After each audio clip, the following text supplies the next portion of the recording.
நம்ம திருவள்ளூர் மாவட்ட செய்திகள். தளபதி விஜயின் கோட் திரைப்படம் மாபெரும் வெற்றி பெற வேண்டி பொதுச் செயலாளர் திரு ஆனந்த் அவர்களின் ஆலோசனைப்படி திருத்தணி அருள்மிகு சுப்பிரமணிய சுவாமி திருக்கோவிலில் சிறப்பு பூஜை மற்றும் அபிஷேகம் நடைபெற்றது.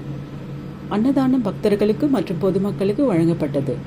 திருவெள்ளங்காடு திரு தினேஷ் அவர்களின் ஏற்பாட்டில் திருவள்ளூர் மேற்கு மாவட்ட தலைவர் திரு குட்டி அவர்களின் தலைமையில் சிறப்புடன் நடைபெற்றது. திருவள்ளூர் தொகுதி மற்றும் பூந்தமல்லி தொகுதி நிர்வாகிகள் அனைவரும் கலந்து கொண்டார்கள்.